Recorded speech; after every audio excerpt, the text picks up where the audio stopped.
Bonjour à tous, nous sommes ravis de vous accueillir pour notre conférence sur la narcolepsie, une pathologie dont le nom est connu de tous, mais les mécanismes le sont beaucoup moins. À travers cette conférence, nous allons aborder les différentes facettes qui la composent. Nous avons été aidés pour cela de monsieur Michel Lessandreux, qui est un psychiatre et pédopsychiatre spécialisé dans la narcolepsie et dans le sommeil chez l'enfant et l'adolescent, à l'hôpital Robert Debré à Paris. Il a répondu à certaines de nos interrogations, on le verra apparaître du coup dans la conférence. Au cours de cette conférence, nous allons étudier plusieurs aspects. Nous allons voir dans un premier temps, nous allons faire une brève introduction sur ce qu'est la narcolepsie. Nous allons étudier la physiologie, notamment les différents mécanismes régissant la physiologie du sommeil. Nous verrons la symptomatologie, les différentes causes de la narcolepsie, ainsi que le diagnostic, qui est une étape cruciale dans la compréhension de la maladie. Nous verrons également les traitements disponibles, qu'ils soient médicamenteux ou non pharmacologiques. Les recherches et avancées récentes seront le pivot de notre discussion, avec tous les essais en cours de développement, les perspectives futures. Puis nous conclurons finalement. Je vais vous laisser Emma commencer avec la suite. Donc pour commencer, je vais vous définir un peu ce qu'est la narcolepsie. Donc la narcolepsie vient du grec narcos qui signifie somnolence et leptikos qui signifie subitement. C'est un trouble neurologique chronique du sommeil, ce qui entraîne des somnolences diurnes excessives et irrésistibles, c'est-à-dire que les narcoleptiques ont une tendance à s'endormir tout au long de la journée, malgré des nuits complètes. Cette maladie est caractérisée par d'autres symptômes, comme donc l'hypersomnolence diurne, c'est la même chose que la somnolence diurne excessive. La cataplexie, c'est une perte du tonus musculaire. La paralysie du sommeil, les hallucinations et la dérégulation du sommeil nocturne. On reviendra plus tard dans la conférence sur les différents symptômes pour les approfondir un peu. Il existe deux types de narcolepsie, donc la narcolepsie de type 1, il y a une présence de cataplexie et une présence de déficit en hypocrétine, et la narcolepsie de type 2, où il y a une absence de cataplexie et une absence de déficit en hypocrétine. Donc la narcolepsie touche environ une personne sur 2500 par an, et dans cette conférence, nous allons plus nous concentrer sur la narcolepsie de type 1. Elle touche les personnes qui sont âgées de 15 ans à peu près. Le diagnostic se fait vers 15 ans. Et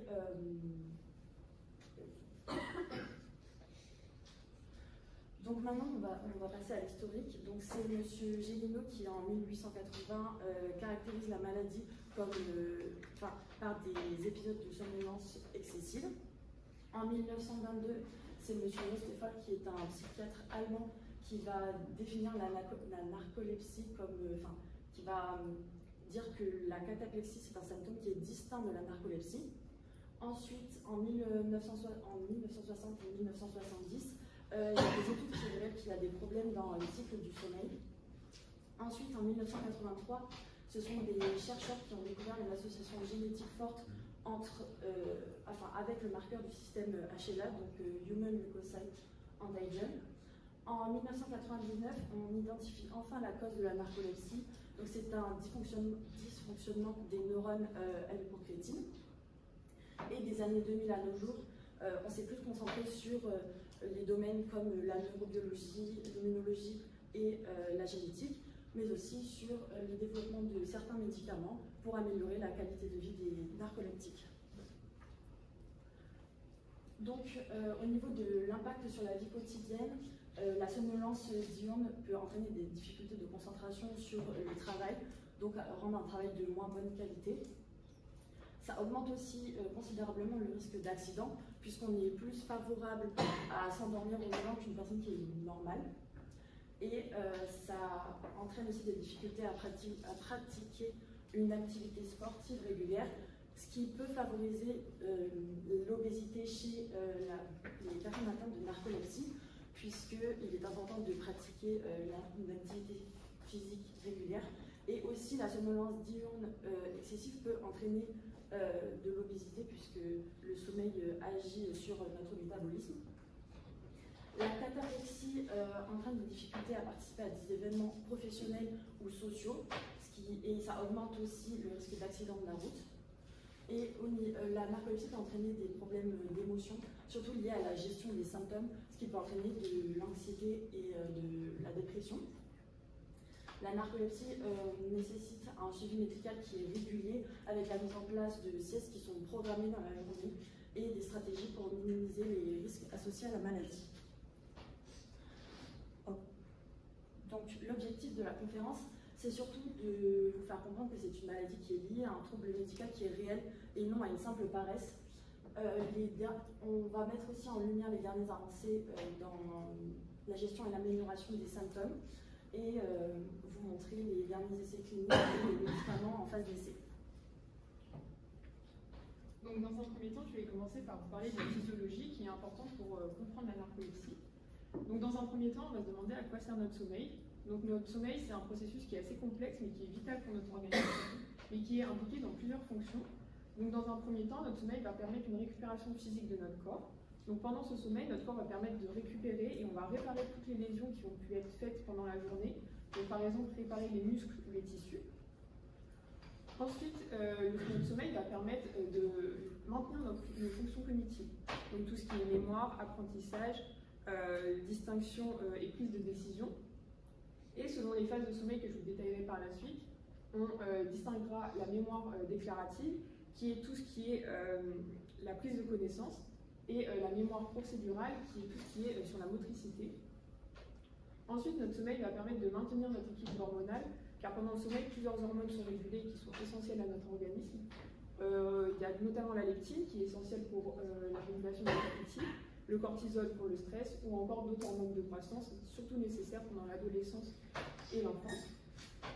Notre sommeil va permettre aussi de réguler nos émotions, car un bon sommeil et un sommeil réparateur va permettre qu'on soit moins irritable, alors qu'à l'inverse, un sommeil qui sera moins réparateur nous rendra plus irritable, et dans certains cas plus graves, pouvant conduire jusqu'à la dépression. Ensuite, notre sommeil va permettre de rééquilibrer les neurotransmetteurs présents dans notre corps. Et pour finir, le sommeil, c'est un soutien sur notre système immunitaire. Il va permettre la bonne réponse de notre système immunitaire. Et en cas de déficit sur notre sommeil, cela impactera souvent notre réponse immunitaire également. Donc on distinguera deux grands types de sommeil. Donc le premier sommeil qui apparaît, c'est le sommeil lent. Celui-ci est décomposé en trois phases. La première phase, c'est la phase de somnolence, donc c'est la phase qui est entre l'éveil et le sommeil. Et durant cette phase, on distinguera tous les symptômes précurseurs du sommeil. Donc les bâillements, la fermeture légère des paupières, le clignement des yeux, etc. Cette phase est assez courte, elle dure environ 5 minutes. Ensuite, on a la phase de sommeil léger qui est, elle, importante. Elle représente 50% de la totalité de notre sommeil. Et pendant ce sommeil léger, par contre, on aura une totale inhibition des paupières, donc les paupières sont totalement fermées. Mais par contre, notre corps sera quand même potentiellement actif, donc on aura un tonus musculaire qui est quand même important. C'est pour ça qu'on peut bouger lorsqu'on dort. Et par contre, en ce qui concerne notre cerveau, lui sera quand même assez inactif. Donc c'est pour ça qu'on n'aura pas de rêve pendant cette phase de sommeil. Et ensuite, le sommeil profond, c'est le sommeil qui va être le plus réparateur et le plus important pour notre organisme, car on va faire une sorte de ménage physiologique, et c'est là que tous les procédés que je vous ai parlé jusqu'avant vont intervenir. Et ensuite, après ce sommeil lent, on entrera dans une phase de sommeil paradoxal.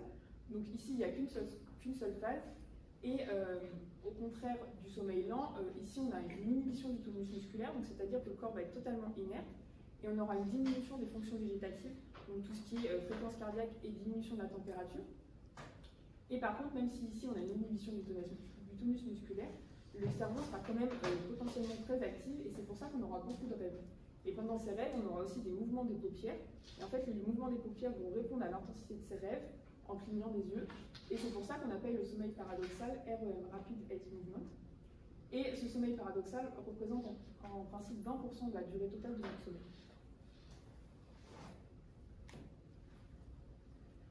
Donc, ceci c'est un hypnogramme, c'est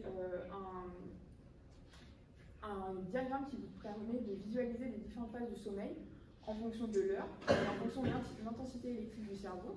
Et l'intensité électrique du cerveau, elle est obtenue par un électroencéphalogramme.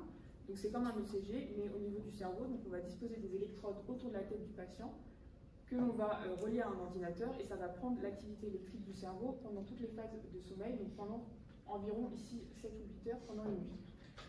Donc après l'éveil, notre cerveau va descendre progressivement en passant par les phases 1, 2 et 3 du sommeil lent. Il va rester un peu en sommeil lent, puis après il va remonter jusqu'à atteindre le stade REM, donc le stade de sommeil paradoxal. Et en fait, ces phases vont s'enchaîner Et parfois, on peut voir qu'après un sommeil paradoxal, on va avoir une phase d'éveil. Donc notre cerveau va être considéré comme éveillé alors que notre corps dort encore. Et donc tout ça va se succéder. Et on constate qu'à la fin du sommeil, donc à la fin de la nuit, on a de moins en moins de phases de sommeil N3, donc de phases de sommeil profond. Donc c'est pour ça que c'est les premières heures du sommeil qui sont quand même assez importantes pour notre corps et assez régénératives. Et le succèdement des phases REM, N1, N2, N3, donc du sommeil lent, dure environ 90 minutes. Donc au cours de ces différentes phases de sommeil, on a différents neurotransmetteurs qui sont impliqués. Donc pendant la phase de sommeil lent, donc des phases 1 à 3, on aura une augmentation de la sérotonine et de la noradrénaline, une augmentation du GABA et une diminution de la dopamine. Par contre, quand on est en sommeil paradoxal, on aura une augmentation de tous ces neurotransmetteurs, donc de l'acétylcholine, du glutamate, de la sérotonine, de la noradrénaline, et surtout le plus important à retenir pour la suite de la narcolepsie, de l'hypocrétine. Et tous ces neurotransmetteurs et tout sommeil en général est régulé par l'hormone qui régule celui-ci, donc la mélatonine.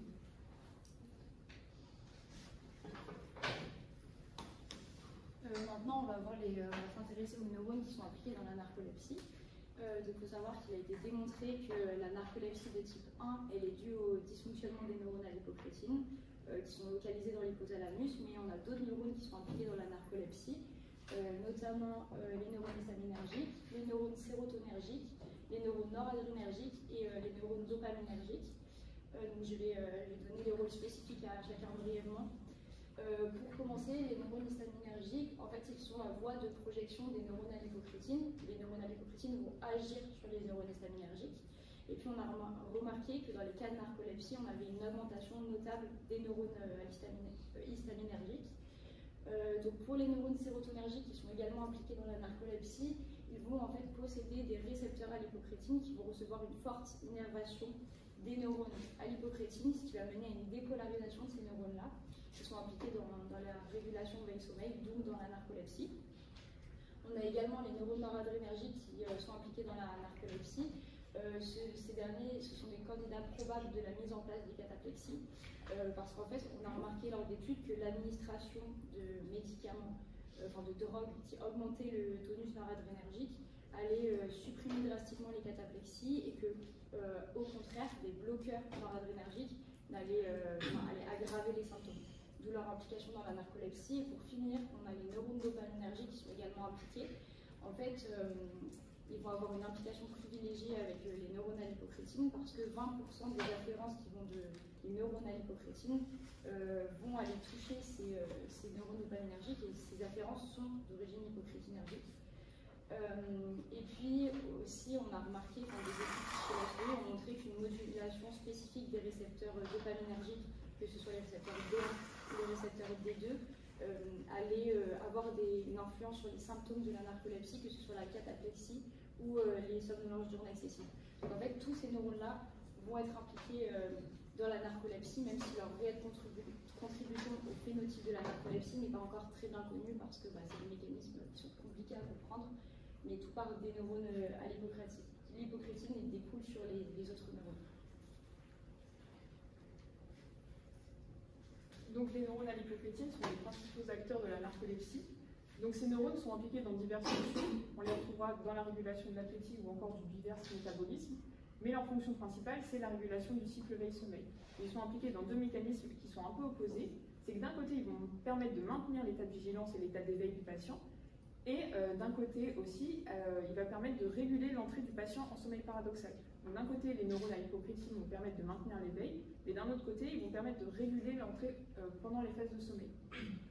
Ces neurones à l'hypocrétine, ils sont situés dans cette partie du cerveau, donc dans le thalamus, et ils projettent vers le cortex, vers l'hypothalamus, donc là où ils sont produits, vers l'hypophyse et dans le tronc cérébral. Donc c'est pour ça qu'ils sont impliqués dans diverses fonctions, mais qu'on ne connaît vraiment pas réellement celle-ci. On a un nombre assez restreint de neurones à l'hypocrétine, environ 70 000 neurones dans notre corps, contre les 86 milliards de neurones qu'on a en général. Et en fait, ce nombre assez restreint de neurones à l'hypocrétine aura un gros impact sur notre corps, car dès qu'il y en a une partie qui va être dérégulée ou inactivée, ça va avoir des assez gros impacts sur notre corps et sur le métabolisme de ce dernier. Donc les neurones à l'hypocrétine produisent un neurotransmetteur qui porte le même nom, donc l'hypocrétine. Et cette hypocrétine est synthétisée à partir d'un peptide qui s'appelle la prépohypocrétine. Et cette prépohypocrétine va permettre de synthétiser deux types d'hypocrétine. Donc l'hypocrétine de type 1 qui est composée de 33 acides aminés et l'hypocrétine de type 2 qui est composée de 23 acides aminés. Ces deux types d'hypocrétine vont pouvoir se fixer sur des récepteurs. Donc c'est des récepteurs métabotropes et ces récepteurs sont couplés à des protéines G. L'hypocrétine 1 va pouvoir se fixer sur les récepteurs à l'hypocrétine 1 et sur les récepteurs à l'hypocrétine 2, alors que l'hypocrétine 2 va se fixer uniquement sur les récepteurs à l'hypocrétine 2. La particularité de ces récepteurs, surtout le 2, c'est qu'il est couplé à deux protéines G, une protéine GQ et une protéine GI. Donc il y en a une qui va être inhibitrice, la GI, et une qui va être stimulatrice plus la GQ. Et c'est pour ça, c'est de là que s'expliquerait l'implication dans les deux phases que je vous ai décrites par la suite. Donc une qui va être inhibitrice de l'éveil, donc en faisant entrer le corps et en régulant l'entrée en sommeil paradoxal, et une qui sera plus stimulatrice de l'éveil, en stimulant l'éveil et en maintenant la vigilance du corps. L'avantage de ces récepteurs, c'est qu'ils sont similaires à 94% entre l'homme et la souris. C'est ce qui facilite tous les essais précliniques qui sont amenés dessus actuellement. On va maintenant se pencher sur la symptomatologie de la narcolepsie, avec le premier symptôme, le symptôme prédominant de la narcolepsie, qui est l'hypersomnolence diurne. C'est du coup le symptôme prédominant de la narcolepsie, c'est la première cause de consultation des patients et le premier signe manifestant l'apparition de cette pathologie. En fait, l'hypersomnolence diurne, c'est la survenue d'attaques du sommeil qui sont définies comme les attaques du sommeil et comme un besoin irrépressible de dormir où le patient va être dans l'incapacité de résister à ces épisodes-là. On a la transition d'un état vigilant à un état endormi de manière progressive mais très courte. Et puis l'hypersomnolence diurne va atteindre son paroxysme lorsque le patient est physiquement inactif. La survenue de ces les situations favorables à l'apparition de cette hypersomnolence, ce sont les mêmes que pour un sujet sain qui est privé de sommeil, notamment le fait de regarder la télévision, d'être passager dans une voiture, de lire le journal, de lire un livre. Et puis plus rarement, ces épisodes peuvent survenir lors de situations plus inhabituelles où le patient est actif, il conduit, il marche, il fait du vélo et c'est d'autant plus dangereux. C'est pour ça que le patient est encouragé à être plus actif pour essayer de limiter ses crises qui sont quand même plus rares quand il est actif.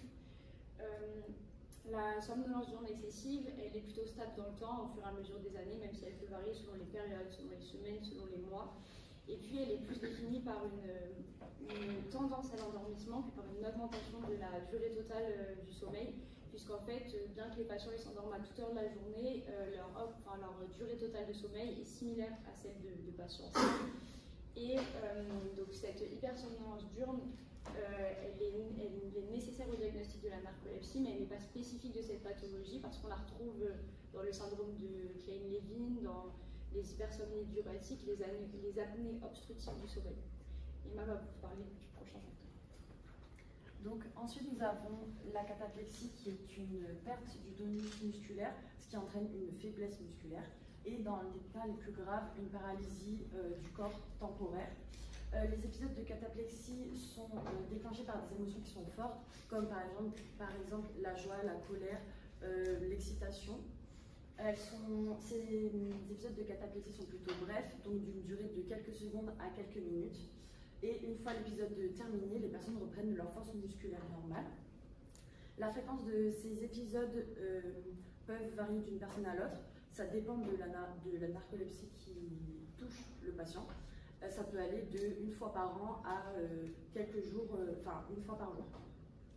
Donc bien que la cataplexie ne puisse pas être guérie, il existe quand même des traitements pour diminuer sa sévérité ou la fréquence d'apparition.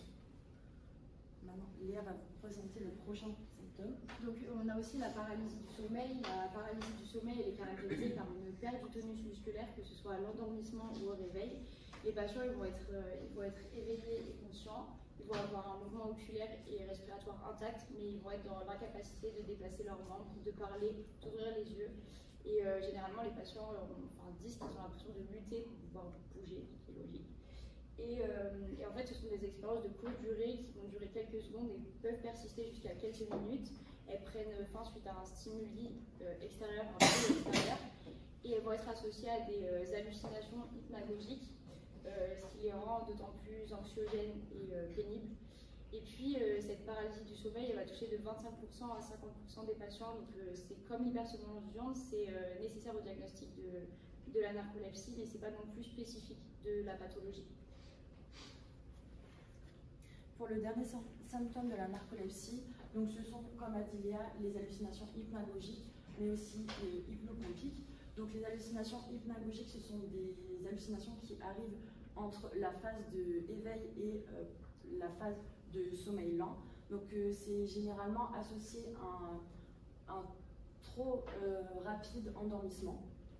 Et ensuite, nous avons les hallucinations hypnopompiques qui surviennent au moment du réveil et quand la personne sort du sommeil paradoxal.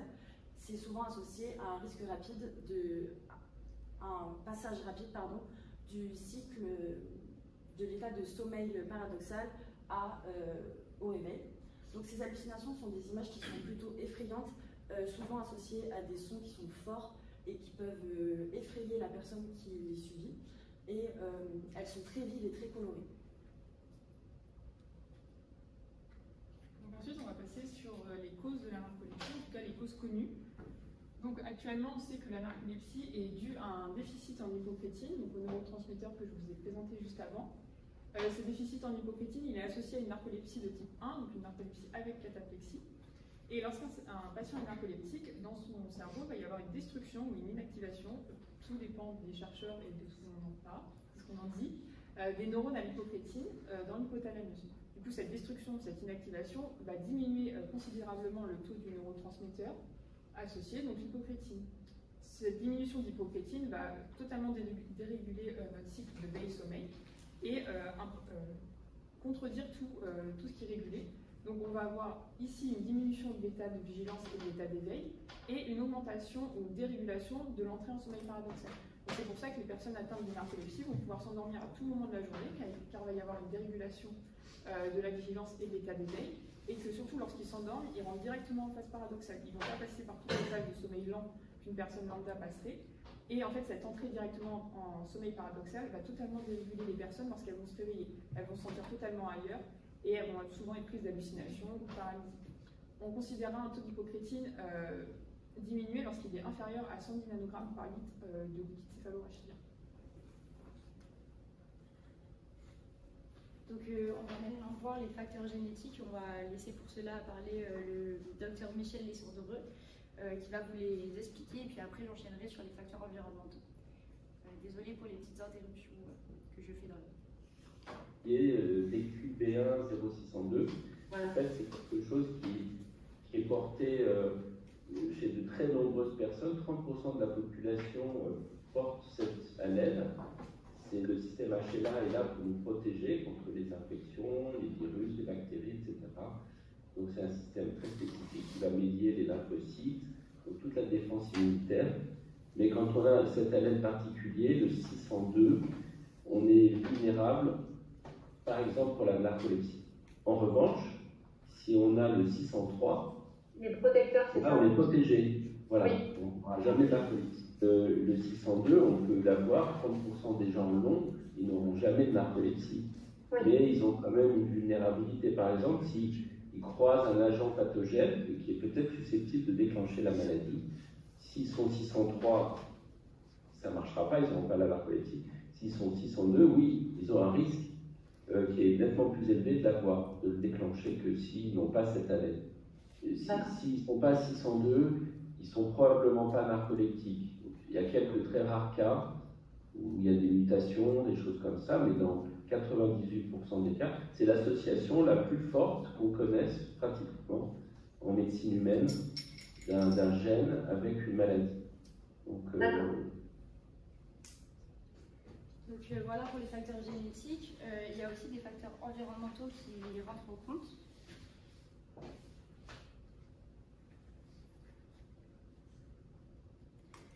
Des facteurs environnementaux qui rentrent en compte, notamment les infections. On a une corrélation saisonnière de l'incidence de la narcolepsie de type 1 avec des vaccins, et notamment le virus influenza de la grippe. Et en fait, on a remarqué qu'on avait une augmentation des marqueurs spécifiques de streptococcus pyogènes, notamment les anticorps anti-streptolysine O et anti-DNase B, dans la narcolepsie, notamment chez les patients narcoleptiques, dans les cas récemment diagnostiqués.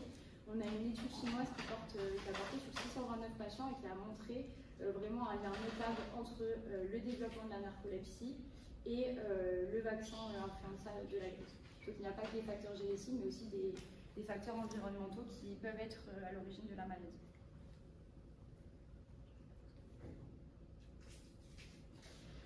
Maintenant, je vais vous présenter le diagnostic de cette pathologie. Alors, elle se base sur des manifestations cliniques, notamment une somnolence diurne excessive depuis minimum 3 mois et la présence de cataplexies.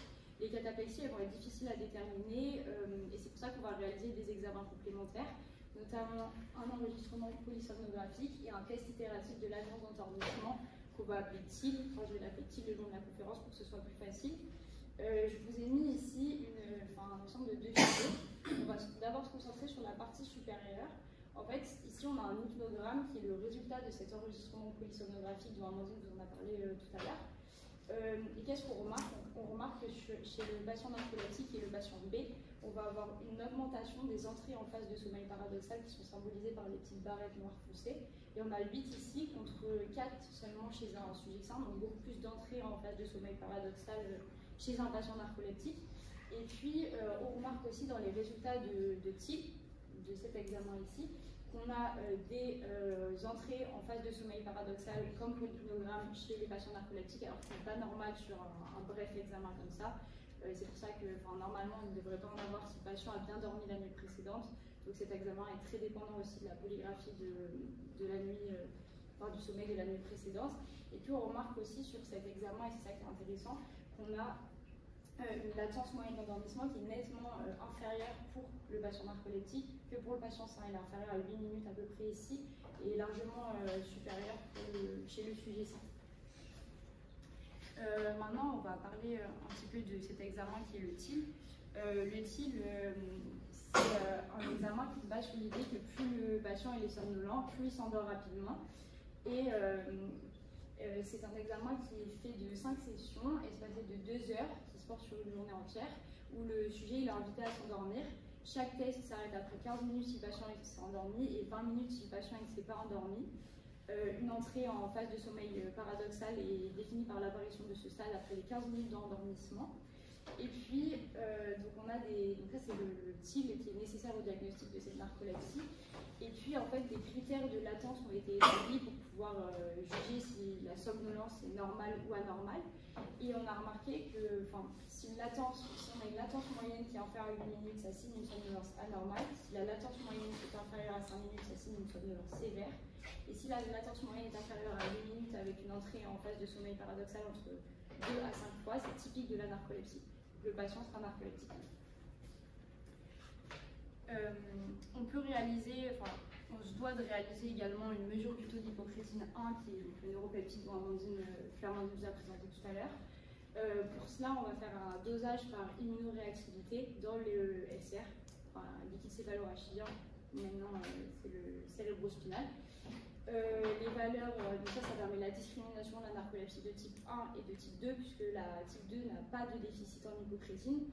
Un taux d'hypocrétine 1 qui est inférieur à 110 nanogrammes par litre est anormal, ou lorsqu'elle représente un tiers de la valeur chez le sujet contrôle.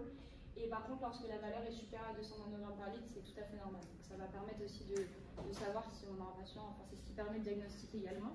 Puis on va avoir le typage HLA qui peut être réalisé également. Le typage HLA, il a pour but de déterminer la présence de l'allèle HLA DQB10602, comme vous l'a expliqué Michel Alessandro tout à l'heure. Cet allèle-là, il est présent chez 95% de la population, 95% des narcoleptiques, contre 25% de la population en général. Donc il n'a pas une réelle valeur prédictive, il n'est pas vraiment nécessaire au diagnostic, mais il vient en complémentarité de tous les examens qu'on a vus avant. Et puis, par exemple, si on a une absence de cet allèle-là, il faudra vraiment des manifestations cliniques et paracliniques incontestables pour retenir le diagnostic de la narcolepsie.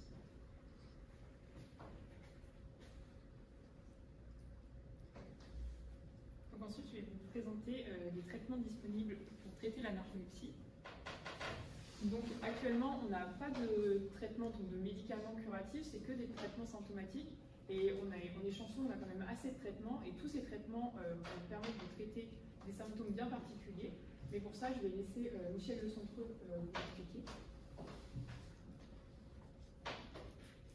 On a de la chance dans la narcolepsie parce qu'on a beaucoup de traitements, On a des traitements symptomatiques qui permettent d'améliorer la condition des patients. Et ça, c'est bien le plus important parce que si on veut aller vers une médecine de plus en plus personnalisée, il faut qu'on ait des molécules qui répondent à la demande des patients, qui ont des profils de maladies, des profils symptomatiques. Par exemple, il y a des patients qui ont plus de somnolence, d'autres plus de cataplexie, d'autres plus de prise de poids. Donc si on peut cibler ces problèmes-là, c'est très bien. D'autres aussi qui ont plus de problèmes de sommeil la nuit, d'arriver à stabiliser leur sommeil. Donc il y a eu au départ des molécules surtout éveillantes, on les connaît bien, c'est comme le méthylphénidate, oui. ou même le modiodal que vous avez cité, qui sont des éveillants, souvent issus de la recherche française d'ailleurs, comme le modiodal. C'est des très bonnes molécules qui marchent sur l'éveil. Ils marchent à partir des récepteurs à la dopamine, à la noradrénaline, donc c'est vraiment des molécules éveillantes, c'est des récepteurs qui fonctionnent sur le maintien de l'attention et de l'éveil. Et puis ensuite, on a, donc ça c'est les molécules les plus anciennes, et plus récemment on a développé d'autres molécules. Vous avez cité le Wakix, le pitolisant, lui il marche plutôt sur les récepteurs à l'histamine, donc le récepteur H3. C'est intéressant, l'histamine, parce que c'est impliqué dans le sommeil, dans la somnolence. Là, c'est plutôt un antagoniste, donc ça va promouvoir de l'éveil, et ça évite ce qu'on a peut-être un peu plus avec les produits antérieurs, c'est-à-dire des effets cardiovasculaires, des choses comme ça, qui sont limités, mais qui peuvent arriver. Et puis, c'est un produit nouveau qui convient bien à certains patients, donc ça, c'est ce qu'on appelle le pitolisant. C'est aussi issu de la recherche française, donc on a pas mal de choses issues de la recherche française. Et ensuite, on a une molécule qui est originale, qui s'appelle le Xyrem, ou l'oxybate de sodium. Là, ça fonctionne sur des récepteurs GABA B, et en fait, ça produit du sommeil. Ça augmente la qualité de sommeil et de sommeil profond. Et ça, c'est un médicament qui, contrairement aux autres qui se donnent la journée, celui-ci se donne la nuit. D'accord. Sinon, il le prend au moment de se coucher, il le prend dans la nuit d'ailleurs, et c'est sous forme de liquide. Et ça améliore la qualité de son sommeil, et on a montré que ça améliorait de ce fait l'éveil dans la journée, puis aussi les cataplexies. Ils étaient mieux rafraîchis, mieux reposés. Et puis bientôt, on va avoir, qu'est-ce que j'oublie encore, le solriamfétol, ça c'est encore un autre produit qui est récent, qui ressemble un peu plus au premier dont on a parlé, au modiodal et puis à la ritaline et aux autres produits de la sorte, qui sont plus des produits dopaminergiques, noradrénergiques. C'est amusant parce que ces produits-là, ils sont aussi donnés dans les troubles d'attention. D'accord. Le TDAH, ouais, c'est des produits qui sont Pour stimuler un petit peu. qui stimulent l'éveil, qui stimulent bien l'attention. Voilà. Et tous les traitements que vous m'avez cités là, surtout les premiers, ils aident aussi à les patients qui ont ça aide au niveau des cataplexies pour qu'il y ait... Oui, alors ça c'est très bien de poser la question parce que les patients ils souffrent de la narcolepsie de plusieurs problèmes. Ils ont la somnolence, ça c'est un problème majeur, mais ils ont aussi, surtout les enfants, les cataplexies. Alors ils ont beaucoup de mal à résister au fait de rire, au fait d'être surpris, ça les fait tomber, ça les fait chuter, ça aggrave leurs conditions. Donc si on peut avoir un traitement qui évite ça, c'est très bien. Donc dans les recommandations, on irait plutôt vers les plus récents, le pitolisant, le Xyrem, qui ont un petit effet anticataplectique. Et puis on espère que des produits qui sont encore en développement, comme les agonistes des orexines, pourront vraiment apporter une solution. Donc, comme vous l'a dit Michel Le Centreux, on n'a pas de traitement curatif, on n'a que des traitements symptomatiques. Et le principal défaut de ces traitements, c'est qu'ils ne vont pas jouer directement sur l'acteur principal de la narcolepsie, donc les neurones à l'hypoplétine. Donc c'est pour ça que dans les pistes d'avancée récentes, on cherchera plus à se concentrer sur ce déficit en hypoplétie.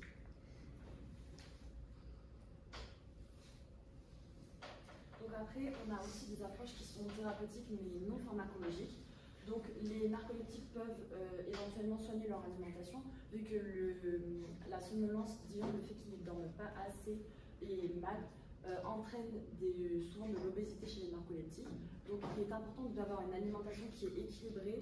On peut aussi éviter le gluten et les produits laitiers pour diminuer les épisodes de cataplexie. Et aussi, bien sûr, éviter les excitants avant d'aller se coucher. Les narcoleptiques testent aussi les courtes siestes et les exercices de relaxation. Donc les siestes programmées peuvent aider à la gestion de la somnolence diurne, mais aussi les exercices respiratoires et de relaxation qui peuvent améliorer la gestion du stress. On peut aussi opter pour la sophrologie, qui est une méthode de relaxation qui permet de mieux appréhender les épisodes de cataplexie, mais aussi tout ce qui est émotions négatives comme le stress et l'anxiété.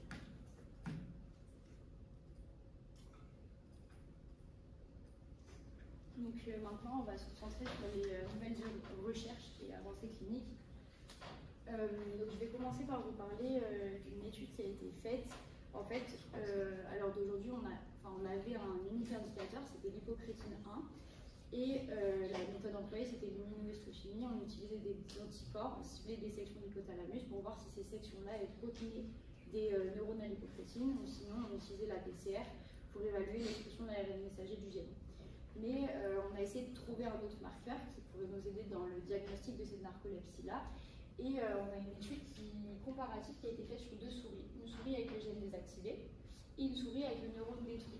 L'objectif de l'étude, c'était de voir toute l'expression des gènes de la zone pour peut-être identifier un autre marqueur que l'hypocrétine 1. Et on a remarqué que chez la souris avec le gène désactivé, on avait une présence d'un certain marqueur, le QRFP, mais que chez la souris avec le neurone détruit, on avait l'absence de ce QRFP. Donc ce marqueur-là pouvait être le marqueur de l'absence ou de la présence du neurone. Donc ça a été fait en parallèle sur l'homme et on s'est aperçu que chez l'homme, il y avait la présence de QRFP. Donc on ne savait pas si le neurone de base était juste détruit ou dysfonctionnel.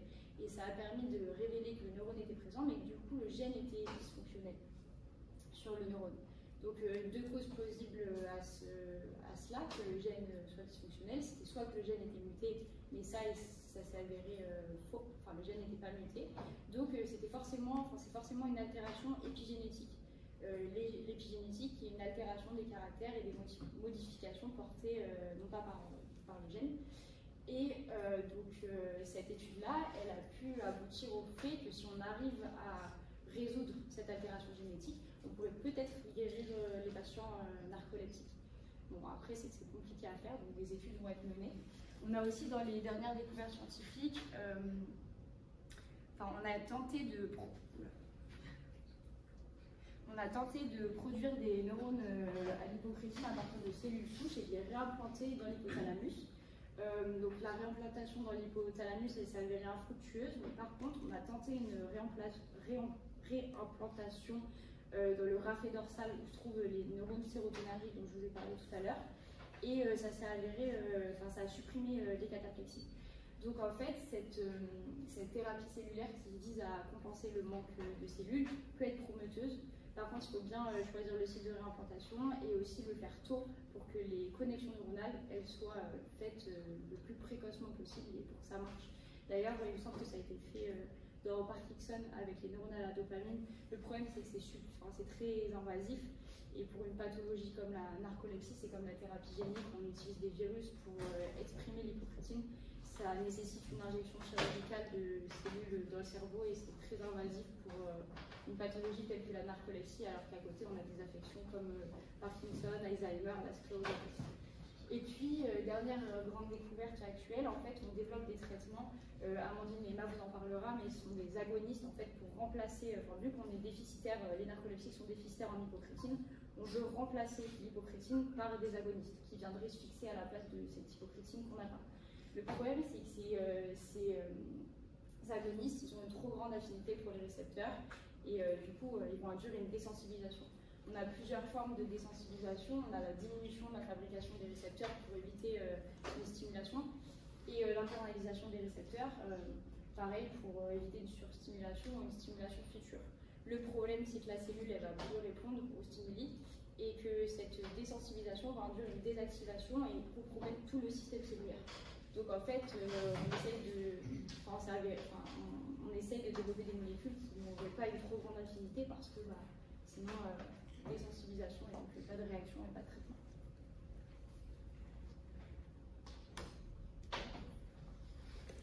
Donc la piste d'avancée la plus prometteuse, ce serait les agonistes des récepteurs 2 à l'hypophétine. Donc ces agonistes, c'est des molécules qui sont mises au point par le laboratoire Takeda. Donc Takeda a déjà testé plusieurs agonistes. Par exemple, le TAK 994 qui a été arrêté en phase 2 d'essai clinique car il provoquait trop d'hépatotoxicité. Du coup, Takeda a voulu modifier cet agoniste et actuellement, on a une 861 qui est en cours d'étude, qui est en phase 2. Et ce TAK 861, ça va être un ligand de très forte affinité pour les récepteurs 2 à l'hypophétine. Et en fait, ce que l'on souhaite avec cet agoniste, c'est évidemment qu'il se fixe sur ces récepteurs, mais que du coup, il aille activer la protéine GQ et la protéine GI, ce qui va stimuler l'éveil et re-réguler l'entrée en sommeil paradoxal. Et donc, ce qu'on souhaite, c'est d'éliminer tous les symptômes de la narcolepsie à la fois. Donc la somnolence diurne, la cataplexie et tout ce qui est hallucination et paralysie du sommeil. Donc moi, je vais vous présenter l'étude du TAK 861. Donc la phase 1 a déjà été terminée, donc publiée. Donc TAK 861, comme l'a dit Amandine Elias, c'est un agoniste oral des récepteurs de type 2 à l'hypophétine. L'étude a commencé, la phase 1 a commencé le 9 janvier 2023. Et le but de cette étude, c'était de voir comment TAK 861 agissait sur des personnes qui sont en bonne santé, donc qui ne sont pas atteints de narcolepsie de type 1. Donc il y avait en tout 11 participants, que des hommes âgés de 18 à 40 ans. Cette étude avait été réalisée en Amérique et il y avait 3 doses différentes de TAK 861, dont un placebo. Donc la dose la plus forte c'était 30 mg, puis on prenait 10 mg, et ensuite la dose la plus faible c'était 15 mg, puis ensuite on a géré 5 mg. Donc au niveau de la répartition des participants, il y avait 4 personnes dans le groupe à faible dose, 4 personnes dans le groupe à forte dose et 3 personnes dans le groupe placebo.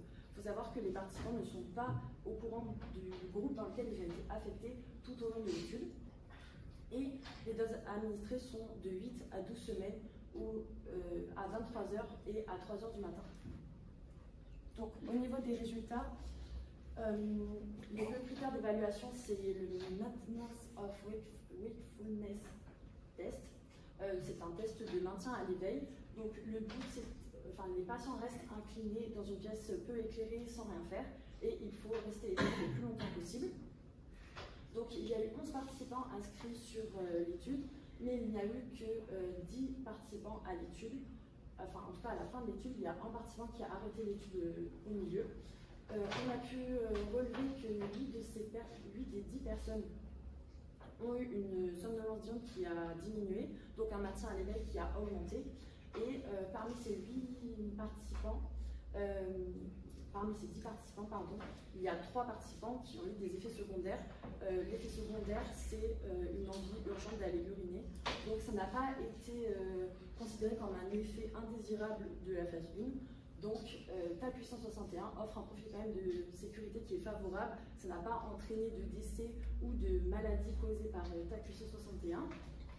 Et TAK 861 offre aussi une nouvelle voie pour faire face à la somnolence diurne excessive.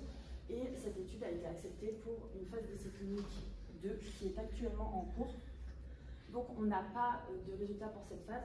On sait juste, pour la phase 2, on sait juste qu'ils veulent tester TAK 861 sur le sommeil, sur la somnolence diurne excessive et aussi sur les épisodes de cataplexie.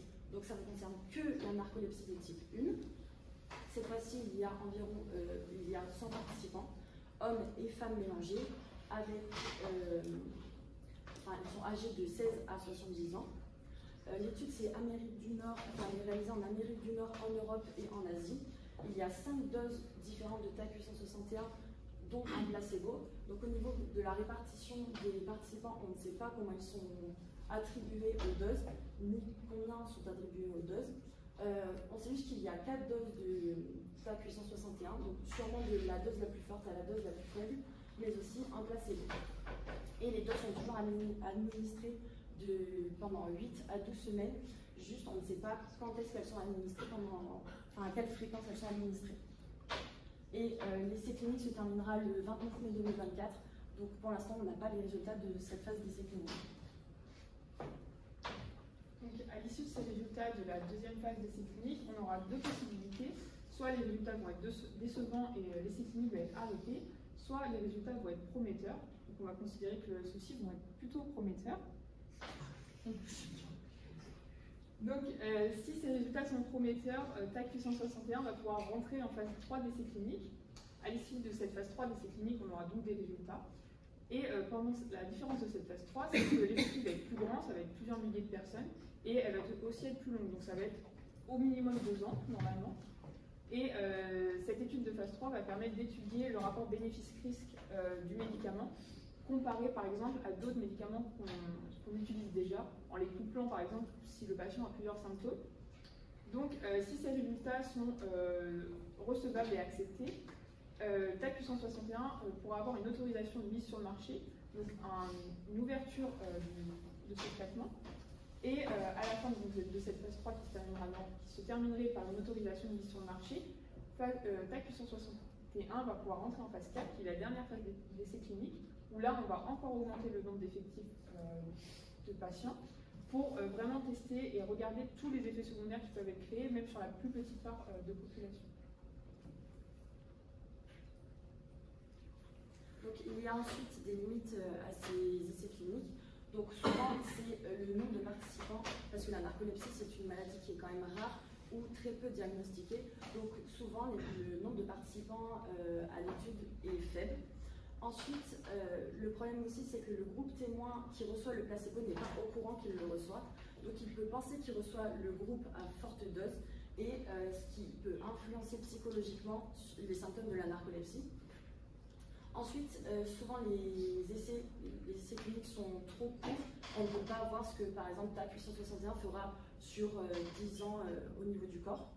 Et ensuite, on a un problème de comorbidité parce que la narcolepsie peut cumuler plusieurs maladies, comme on l'a dit dans la conférence, l'obésité, par exemple, qui peut aussi influencer sur les symptômes de la narcolepsie et sur le traitement administré.